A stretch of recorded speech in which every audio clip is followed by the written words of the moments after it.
hate you, mother. I'm here every day. You fail to produce enough eggs. Yeah. Your cervix is incompetent. Yeah, it's not I heard one that was something like, it's not a what was it? Viable. Yeah, no, but something about the environment of my uterus. Inhospitable. Yeah, an inhospitable womb. environment. Yes. Thanks. So I was it's very welcoming, hospitable. I felt. I'm sure you have a lovely, warm, generous womb. And I would love to book a room there. High thread count sheets. Thank you so much for talking about this. Oh, because thank you. I do think they're conversations that need to be had, particularly from the perspective of someone who has had her children, but still carries this, because you still carry the memory of what you went through. And it goes on as well, beyond that as well, because then there's the breastfeeding, and the whole healthcare system's geared towards them saying breast is best. And you're just like, this isn't working. Like, neither of my children were very good at breastfeeding. The first one was like completely impossible, and the only reason why we got there in the end for 7 months was just me being determined. But in hindsight, the second time I was like, I'm not doing that again. The second one couldn't do it, and I was just like, I'm not going to do that 7 months of like bleeding nipples and God knows what I had, and I'm just not doing it. So I just did a bottle, and it was fine. And that child loves me just as much. Exactly. Can you just tell us what your daughters are like as characters? Yin and yang.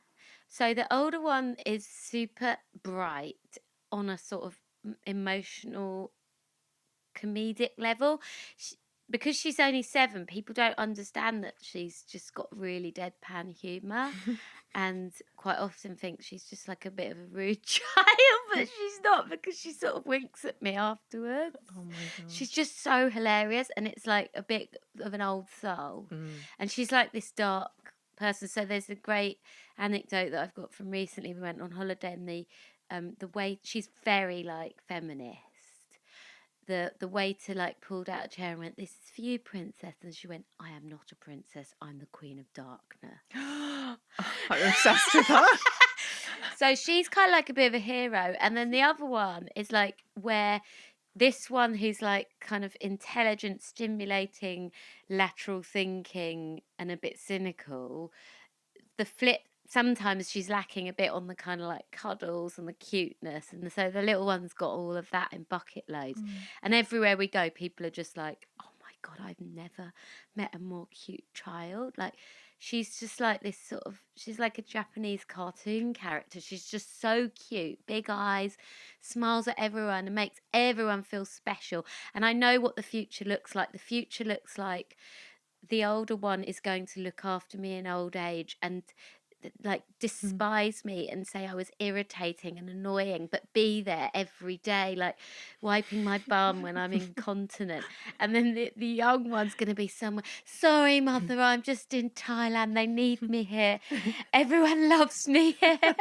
And just like giving her love. And I'll be like, "Oh, she called." To the older one, I'll be like, "She gets all the credit. I'm so uplifted because she rang me once in 6 months."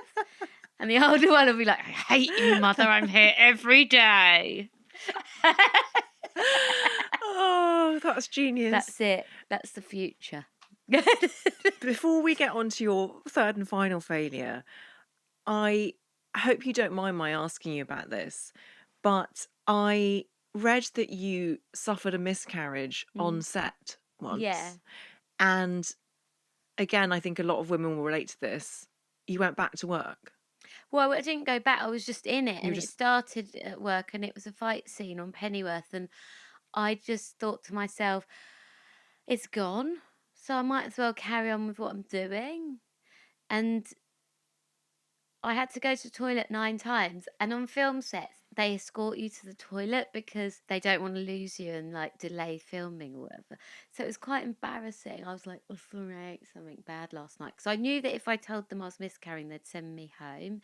I didn't want to, because I just thought I'd just be going home without work and without a viable pregnancy. And I just thought, I'm just going to stay. And I just sort of stuffed loads of tissues in my underwear. And I said, "I've come on my period. Could you send for something or whatever?" And they did. I was like, it's quite heavy. And I just carried on filming. And actually, I don't regret it. I think it's kind of very indicative of who I am as a person. And some people might find it, I don't know, disturbing or a bit weird or whatever.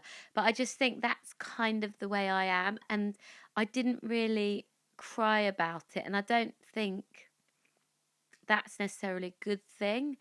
But it's me. It's what I'm like. Do you think you disassociate? Yes. But I think quite a lot of people who've had, you know, varying degrees of trauma from childhood learn disassociation. And I think that I did. And it's like, I listen to Alain de Botton quite a lot. And I listened to him say the other day, which was good, like those kind of survival mechanisms you develop as a child were really good for you as a child because they help you cope. But taking them into adulthood can sometimes not be great for you because they don't really work long term. But well done to the child you for figuring Exactly. it out, kind of thing. Acknowledge the child and what they did to protect you. Yeah. I know what you mean though, because I have had miscarriages and I think I disassociated, and I've done that thing of like, I was at brunch with a friend and I carried on having the brunch, like, and I think when you were talking earlier about being in depression and not acknowledging it as that then, but only in retrospect. You were. In retrospect, yeah, I can see that I numbed myself and that was the way that I got through it. And I more recently had an experience of that sort of that tapping therapy, Yeah. EDMR, EMDR. EMDR. So good, isn't it? Well, it was interesting because they asked me, like, think of a difficult image, like a sort of flashback image, a traumatic image, and I could think of the image, but I had no feelings attached to it. And I was like, oh, that's how deep my disassociation went. You knew that it was difficult, but you didn't feel like Exactly. it was. Yeah. Exactly. And then I got into the people pleasing thing of like, I now need to pretend Yeah. that I'm finding it uncomfortable My and I'm being therapist. cured. Yeah, Well done, thank you well so done, much. it works. But have you found it helpful? I just like I think therapies are good because I think that they just give you that 1 hour a week to kind of just really focus on something. I don't think that anyone is particularly better than another, and everyone's different. Thanks for tuning in. And if you found this video enjoyable, be sure to check out the full episode on your preferred podcast platform. And make sure you're following How to Fail on social media for additional content and updates.